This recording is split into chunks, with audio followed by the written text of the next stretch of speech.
Je m'appelle Guylain Watrelot.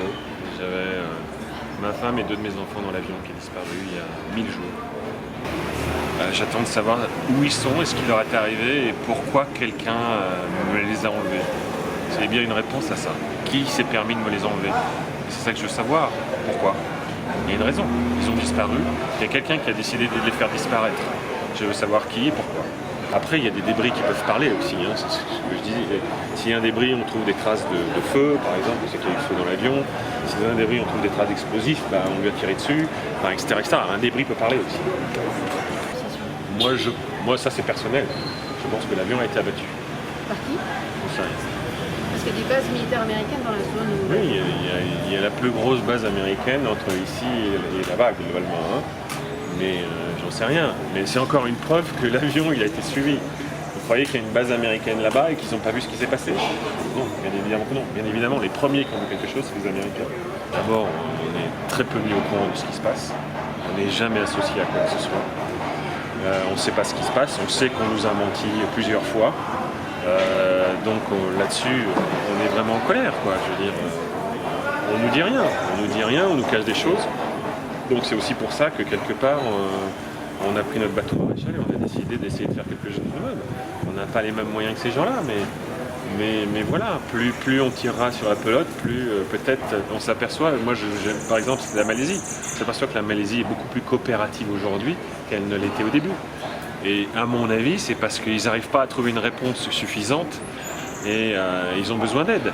Donc voilà, peut-être qu'il y en a d'autres qui vont venir et peut-être qu'à force on va finir par nous donner plus de... C'est aussi pour ça qu'on a porté plainte en France et qu'il y a une procédure qui est en cours en France, par exemple. Et donc les juges français peuvent quelque part mettre la pression sur la Malaisie, sur l'Angleterre, sur les États-Unis qui ont des informations qu'ils n'ont pas encore données. Parce qu'il faut savoir que le problème du juge français aujourd'hui, c'est quoi?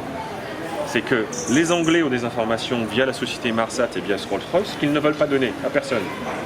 Les Américains ont des informations via Boeing et via le FBI qui est allé mener l'enquête tout de suite, dès le premier jour en Malaisie, qui ne veulent pas donner.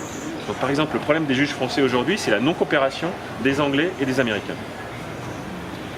Je pense que l'avion peut avoir été détourné et je pense que les Américains ont la technologie de prendre le contrôle des avions à distance.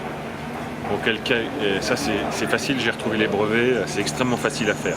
Des tas de gens qui ne me croient pas, qui me prennent pour un fou, mais on peut prendre le contrôle de l'avion à distance, et à ce moment-là, si c'est le cas, effectivement on peut l'amener du côté de Diego Garcia en fait, le faire tomber ou l'abattre à cet endroit-là où personne ne peut aller, puisque que les Américains peuvent aller sur cette base ultra secrète, et à 50 km autour, vous ne pouvez pas vous approcher, donc vous le faites tomber dans l'eau là, et là personne ne le retrouve.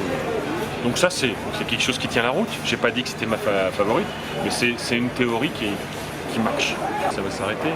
Moi je pense pas que ce soit une quête désespérée. Je pense qu'aujourd'hui, ce que je disais, ce truc est tellement gros qu'il y a des tas de gens qui ont un petit bout de l'histoire.